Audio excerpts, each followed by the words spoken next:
5 itens que eu aprendi dirigindo na estrada e 5 itens que você jamais deve fazer dirigindo na estrada.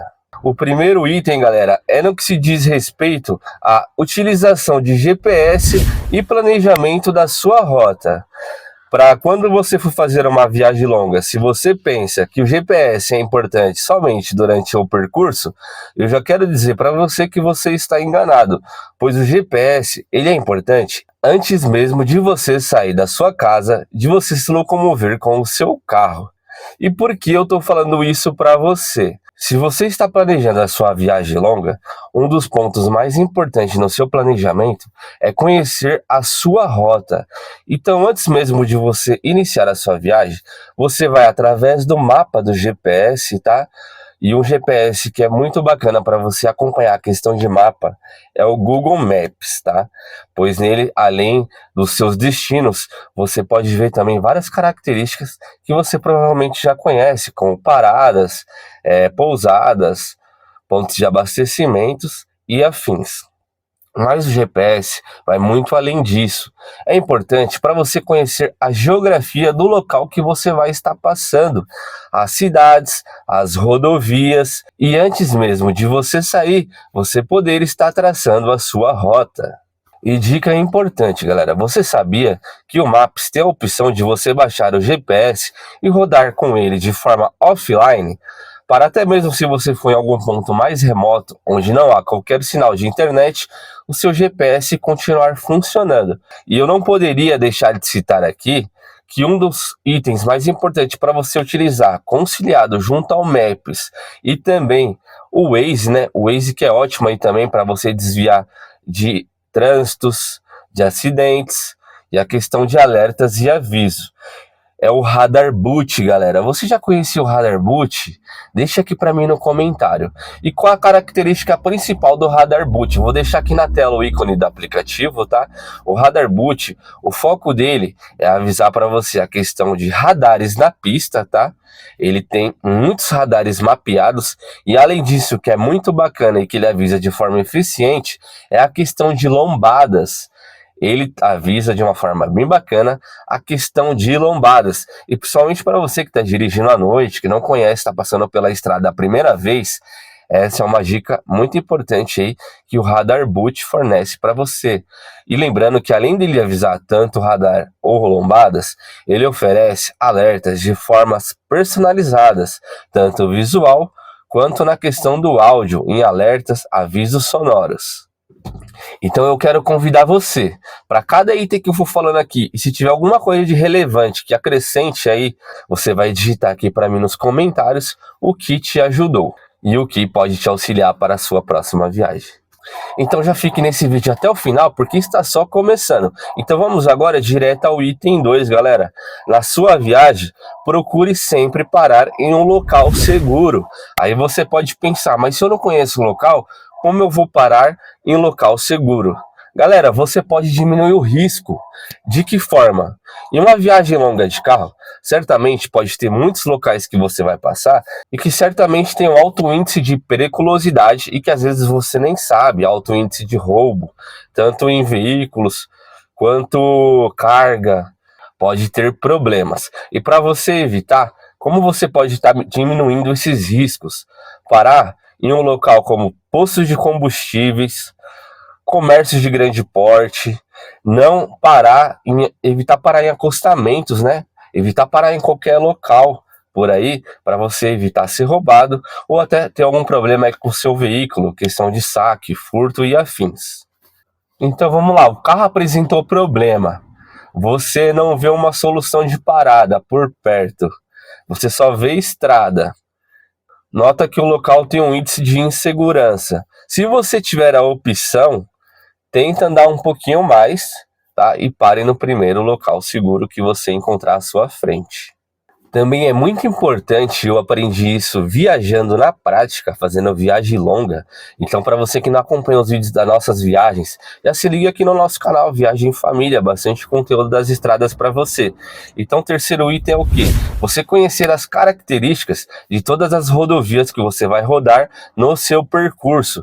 Com isso, galera, você também pode praticar uma direção mais defensiva. E que sentido?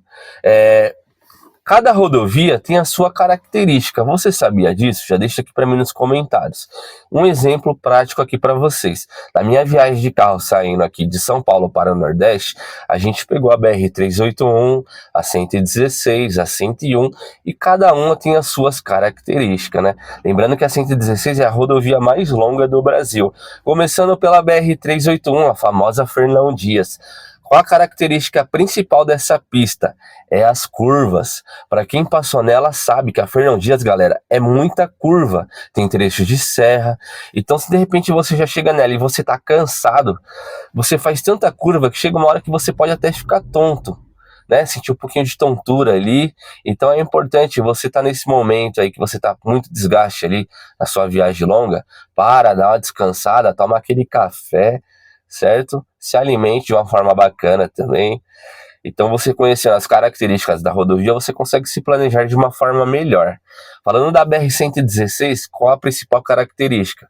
Galera, é uma via que tem um alto índice de carretas, tá? Muitas carretas. E o porquê é importante você saber disso? Quando você está em uma rodovia que você tem muitas carretas por perto, você vai ligar alguns alertas. Quais são eles? Procurar manter a distância, tá? Não que de carro pequeno você não vá manter a distância, mas de uma carreta, pelo porte do veículo. O cuidado, a atenção é redobrada, é ainda maior. Evitar, né, ficar entre uma carreta e outra, galera. E você pode fazer isso de várias formas, tá? Fazer ultrapassagem nos momentos corretos, né? Viu ali que tem a faixa pontilhada, a faixa duplicada? Ultrapasse, evite ficar ali no meio de duas carretas. E se você tiver que ficar, procure manter ali, né, uma distância segura de segmento. O que é a distância de segmento? O próprio nome já diz, né? É você manter a distância do veículo que está à frente. Você não andar colado ali a carreta que está na frente, para que se de repente a carreta que esteja atrás perca o freio, ela não acabe ali fazendo aquele efeito sanduíche aí com o seu veículo, né? Carreta, galera, uma outra questão também. Na descida, geralmente elas vêm embaladas.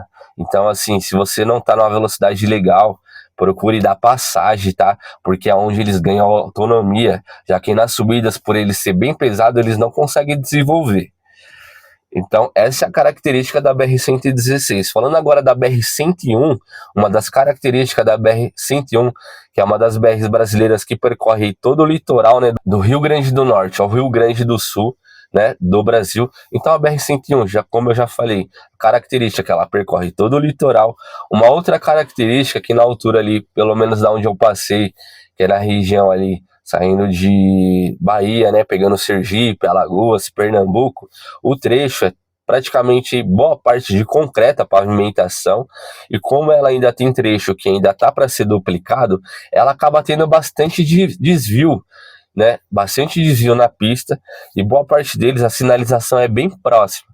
Então do nada você tá andando na sua faixa, a faixa acaba, você tem que desviar indo para um outro sentido, que é mão indo, mão vindo, tá? Então essa é a característica da BR-101. Então esse foi só alguns exemplos aqui para vocês. Já deixa aqui para mim nos comentários. Tem alguma rodovia que você já percorreu e que tem alguma característica peculiar? E antes que eu me esqueça, não poderia deixar de comentar também a característica da BR-251. Para quem conhece sabe, essa sim é a rota dos ninjas, pois é uma pista que é sentido único, indo e vindo, e ela aí tem a famosa terceira faixa imaginária. E todas essas dicas que eu dei até então tem muito a ver, eu diria que diretamente a ver, com a quarta dica, que é uma dica aí que pode salvar literalmente a sua viagem, que é o que? A direção defensiva. Ela pode salvar não só a sua viagem, como a viagem aí do seu amigo, do seu colega estradeiro, tá? De repente aí de um pai de família, né? Uma família que esteja vindo aí no sentido oposto. Então é muito importante rodovia você estar o tempo todo ligado e sempre atento e praticando a direção defensiva. Galera, E quais os principais pontos que envolvem a direção defensiva em uma estrada?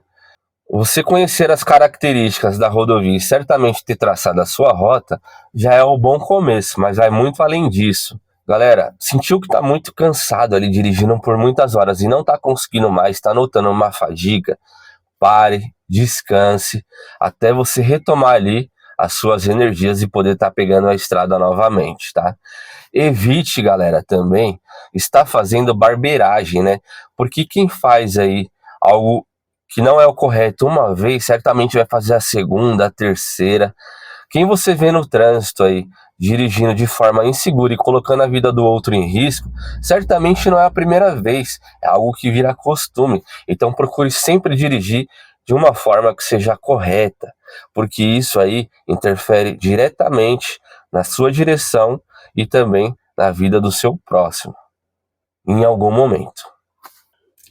E depois de todas essas dicas, de você estar ali dirigindo por horas, uma dica que eu não poderia deixar de falar, com certeza é a questão de alimentação. Afinal de contas, galera, eu não sei vocês, mas quando eu tô na estrada, minha fome aumenta, tem que fazer aquele lanche, aquela alimentação. Então a dica é, galera, você tá dirigindo na estrada, você sabe que tem aqueles pontos de apoio, né, onde para muitos ônibus. Pois é, onde você vê muitos ônibus parados, evite. Se você quer fazer aquela economia, já que esses pontos de apoio geralmente costumam ser mais cara a alimentação. Aí você pode me perguntar, aonde eu me alimento então de uma forma mais em conta? Geralmente onde você vê carreteiro parado, tá? Em alguns restaurantes aí um pouquinho mais pacatos nas cidades, né? Pô, eu viajei, parei num restaurantezinho lá na Bahia, em Milagres, galera. Pensa num restaurantezinho top, né? Restaurantezinho bom, comida excelente. Paguei ali um valor de mais ou menos R$ 30. Um pouco antes disso, eu tinha parado em um restaurante que já era um visual mais bonito, aquela infraestrutura, ônibus parados, né? Quando eu fui ver o preço, era R$ 90, galera, self-service. E a alimentação era mais ou menos ali no mesmo patamar. É que às vezes você acaba pagando pelo local também, né? Então, se você quiser fazer uma viagem econômica, a dica é essa. É claro que também é importante você levar algum tipo de alimentação no seu carro, né? Um cooler, uma garrafa térmica ali de café, de água, né? Aquela alimentação básica, frutas. Até porque na estrada você pode ter período aí que de repente aconteça alguma coisa, ou obras, ou acidente, e você ficar parado em trecho que você não tenha como se locomover até um restaurante, ao mercado, um trecho que literalmente não tenha nada pela frente. Então pensa comigo, você parado no meio do nada sem nenhuma alimentação, você pode literalmente passar um grande perrengue, principalmente aí quem vai com crianças, né? Criança quando tá com fome, galera, você sabe como que é, tem que ter alguma coisa ali para eles comerem. Se para os adultos já é assim, imagine para as crianças. Então, sempre com aquele kit de lanche ali, de frutas, né? Água também muito importante para você se hidratar. Ande com água no carro, não só para você se hidratar, mas se de repente seu carro ferver, você ter uma água ali de forma emergencial para poder estar colocando no radiador. E se você quiser ver um vídeo completo sobre o que é importante, quais são todos os itens que é legal você levar aí na sua viagem, eu vou deixar aqui na descrição do vídeo, tá? É esse vídeo aqui, ó. Então, de uma forma um pouco mais resumida, as dicas são essas. Lembrando, interaja com o nosso conteúdo, se inscreva no canal para o YouTube entender e divulgar esse vídeo para mais pessoas, assim vindo ajudar a todos os amigos estradeiros, que é a intenção aqui do nosso canal. Além de, é claro, mostrar conteúdo das nossas viagens das estradas e dos locais de turismo. Valeu, obrigado por assistir esse vídeo até aqui. Um grande abraço do Daniel e até o próximo vídeo.